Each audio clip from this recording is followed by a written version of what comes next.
Okay, so I am Officer Burton. Have been with the police department for just under 5 years now. I grew up in Allentown, ended up graduating from Catasauqua High School. Got my college degree from Moravian. Once I kind of got out of like the sports realm and everything, I decided that I wanted to be a police officer. My big thing was kind of get back into the community and be that officer that I needed when I was younger. I ended up putting in for the K9 unit. That's when I got Bean. She is a German Shorthaired Pointer. She turns 4 on July 14th. She is our explosives dog, so we do a lot of explosive sweeps or quote-unquote bombs, someone would say, whether it be at music fest, different sporting events, graduations, and everything like that. We are still on patrol, so we do handle calls from day to day. And when we do have free time, I like to take Bean into the schools and see kids in the schools and everything.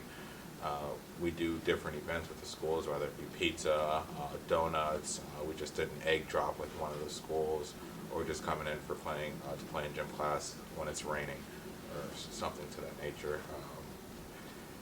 I am very fortunate to have her. She's a very great asset to the department, and she makes things a lot easier as far as work goes, or even just getting off of like a hard call or something like that. I just slide the divider open in my car, and she pokes her head out and makes things a little better, a little more bearable.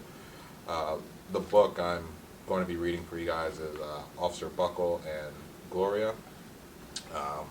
This book I really enjoy because it kind of reminds me of just the goofiness that they go through and everything.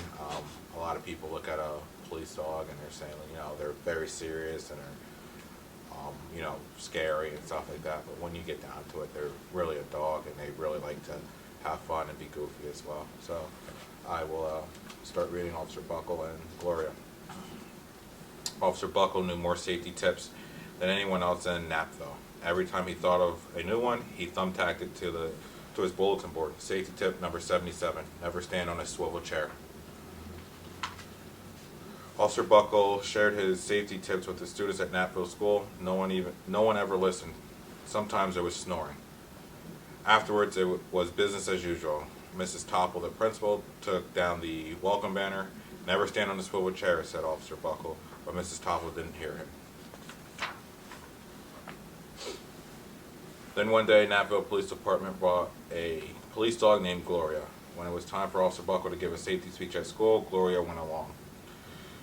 "Children, this is Gloria," announced Officer Buckle. "Gloria obeys my commands. Gloria, sit," and Gloria sat. Officer Buckle gave safety tip number 1: keep your shoelaces tied. The children sat up and stared. Officer Buckle checked to see if Gloria was sitting at attention. She was. Safety tip number 2: always wipe up spills before someone slips and falls. The children opened their eyes. Officer Buckle checked on Gloria again. "Good dog," he said. Officer Buckle thought of a safety tip he had discovered that morning. Never leave a thumbtack where you might sit. The audience roared. Officer Buckle grinned. He said the rest of the tips with plenty of expression. The children clapped their hands and cheered. Some of them laughed until they cried. Officer Buckle was surprised. He never noticed how funny tips could be. After this safety speech, there wasn't a single accident. The next day, an enormous envelope arrived at the police station. It was filled with thank you letters from the students at Napville School. Every letter had a drawing of Gloria on it. Officer Buckle thought the drawing showed a lot of imagination. His favorite letter was written on a star-shaped piece of paper. It said, "You and Gloria make a good team. Your friend Claire. P.S. I always wear a crash helmet. Safety tip number 7. Officer Buckle was thumbtacking Claire's letter to his bulletin board when the phone started ringing. Grade schools, high schools, and daycare centers were all calling about the safety speech. "Officer Buckle," they said, "our students want to hear the safety tips. And please bring along that police dog." The funny thing is, it's typically we want to see Bean, and I guess you can come too. So it's never really we want to see that police dog. It's like, well, we want to see Bean, and if you have to come, you can come as well. So Officer Buckle told his safety tips to 313 schools. Everywhere he went, Gloria went. Children sat up and listened. After every speech, Officer Buckle took Gloria out for ice cream. Officer Buckle loved having a buddy. Then one day, a television news team videotaped Officer Buckle in a state college auditorium. When he finished safety tip number 9, don't go swimming during electrical storms, the students jumped to their feet and applauded. Bravo, bravo, they cheered. Officer Buckle bowed again and again. That night, Officer Buckle watched himself on the 10 o'clock news. The next day, the principal of Nafville School telephoned the police station. Good morning, Officer Buckle. It's time for our safety speech. Officer Buckle frowned. I'm not giving any more speeches. Nobody looks at me anyway. Oh, said Mrs. Topple. Well, how about Gloria? Could she come? Someone else from the police station gave Gloria a ride to school. Gloria sat on stage looking lonely. Then she fell asleep. So did the audience. After Gloria left, Nafville School had its biggest accident ever. It started with a puddle of banana pudding. Splat, splatter, sploosh. Everyone slid smack into Mrs. Topple, who screamed and let go of her hammer. The next morning, a pile of letters arrived at the police station. Every letter had a drawing of the accident. Officer Buckle was shocked. At the bottom of the pile was a note written on a paper star. Officer Buckle smiled. The note said, Gloria missed you yesterday. Your friend Claire. P.S. Don't worry, I was wearing my helmet. Safety tip number 7. Gloria gave Officer Buckle a big kiss on the nose. Officer Buckle gave Gloria a nice pat on the back. Then Officer Buckle thought of his best safety tip yet. Safety tip 101. Always stick with your buddy. Okay, so you got to meet me. Now let's introduce you to Bean. Here. This is Bean. She'll turn around eventually. This is probably one of her favorite toys. We'll get her attention over there, and then she'll look at the camera. Like I said, she's 4 years old. She's our explosives dog. She's very, very lovey. The side of my car says caution on it, but you know, she's not gonna hurt anything. She is a good community tool, I would say, as far as like building relations and actually having people like, oh, thank you. As far as like having people, you know, kids, being approachable to kids and everything like that. She is a huge lover. She'll stay here all day and just lick me and like try to be all in my space and everything. An interesting fact about her is she doesn't eat at work. So we go to different schools and stuff, and the teachers always bring treats and everything like that into the school, and they ask if they can give her one, and I always tell them yes, and she'll take the treat and then she spits it out. So my big thing with her is like when we're at work, and you know it's time to work, but you know you can eat at home and everything like that. I just don't want her to get into the mindset of wanting to eat at work and play at work and stuff. Bean loves Chuck It balls, the orange balls with the little blue lines going around and stuff. She'll chase it all day. Fall again. Hey. Thank you. Sit. Off. Right. She'll chase it all day. She'll go until I tell her to stop. As far as like working, she loves to work. She'll do anything for this thing, essentially. She'll go all over for it. Right now, I don't know why she's very needy, but she's very needy. But like I said, she'll do anything for this toy. There is another toy that she has that she will do. She'll stay forever for. As far as like obedience, she's really, really good. She's really, really smart. She catches on quick.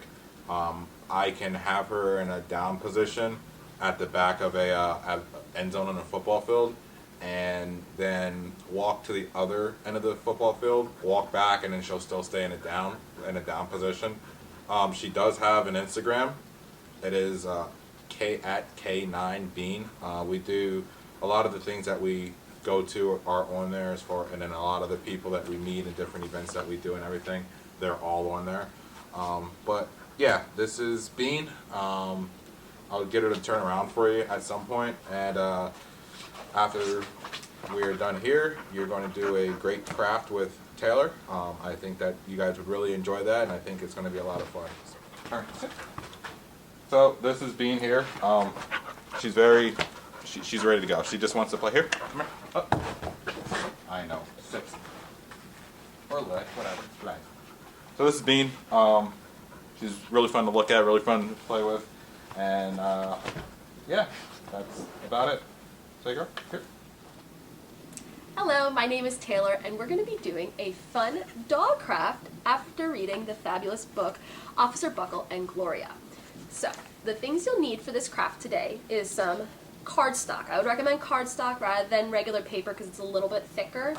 You'll need probably about 2 pages so that way you can cut out the dog itself and also make a long strip so that way you can make a little accordion. And we'll post these templates on our Facebook page as well, so that way you can print them out at home or trace them on your computer, whatever is easiest, so that way you can do this at home with us. So once you cut out your template from the little doggy, you'll need your doggy head, doggy behind, and your doggy ear. You'll need all 3 pieces cut out, which I already did ahead of time. And then you'll need a strip of cardstock, and you can see it's already 1 piece of paper, but I cut it in half. So I only need half of this. And I'm going to first decorate it. So you can see this little dog that I already made has an accordion little body, but he has a brown body. But this time I'm going to make mine a Dalmatian, and Dalmatians have spots. And before I start doing the accordion, I'm going to take some spots and some fun colors and make him nice and pretty. And you can do this at home. You can decorate however you want. If you want your dog to have stripes, you can do that. If you want him to have stars, you could do that too. It's whatever you feel like doing. So I'm going to add some nice polka dots. So I added some blue, I guess it's more of a teal. I'm going to add some yellow. We're going to do bright colors. Oh, that one didn't show up. There we go. Almost dried out on me. Right like that. And I'm thinking some pink, because I love the color pink. Put those right like that.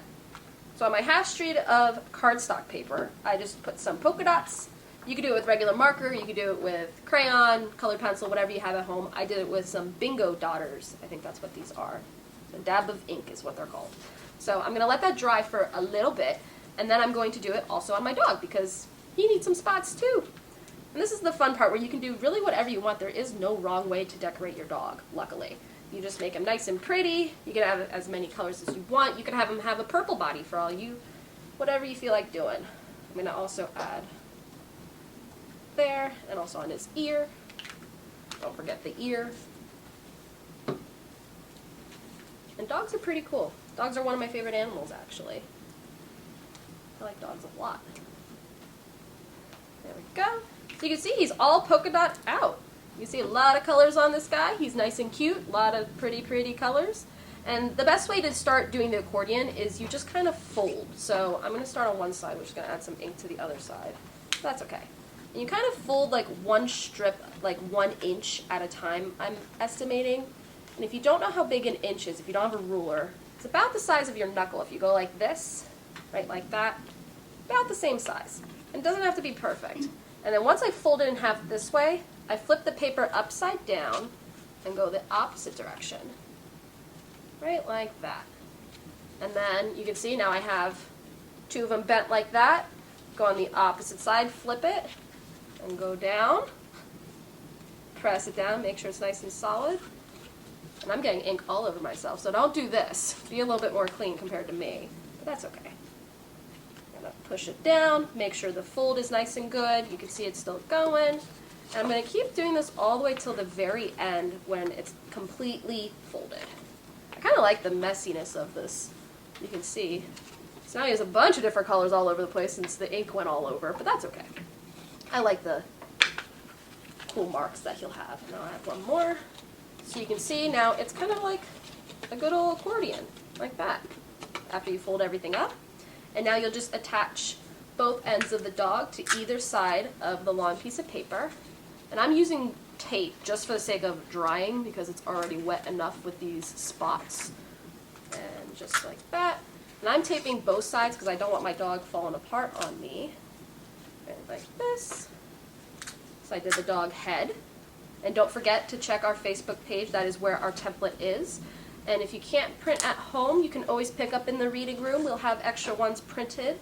You just have to ask one of the ladies. There you go. So you can see he has his head, he has his backside, and now the little tiny ear. Got to tape that to his head. And it's really nice with this template because there's a little tiny dot that it comes on, like a little black dot, and there's also a little black dot on the head itself. So you can just kind of see where it's supposed to go. It sets you up to succeed. So you can see, nice pretty dog with his tail wagging. And if you want, you can also add it to make it hanging. So you can put it in your room. This one's a little bit long. You could wear it around your neck, wear it like a purse, whatever you want to do. And the best way to do that is get a hole punch, one of these. I do either side pretty evenly on the first bend, just like that. And you'll need some yarn, some string, ribbon, anything you got at home. I have some nice pretty yarn that's kind of like a cream color. And I'm going to cut out a good amount of yarn here, nice and easy. And if you can't tie a knot, that's okay. I would ask a family friend, maybe an older sibling, your parent, guardian, grandma, grandpa, whoever can help you tie a knot. So I kind of weave it through the hole, and I double knot because I don't want my dog falling down. You know, gotta make sure he's well tied up like this. So I got one end done. We can do the other end right through the hole. And I do a double knot. I don't tie in a bow because sometimes it comes undone. I just do a nice tight double knot. Just like that. And you can see, now when I hold my dog up, I have a nice little friendly dog to go along with. So I hope you had fun making this craft with me today, and I hope to see you soon in the reading room.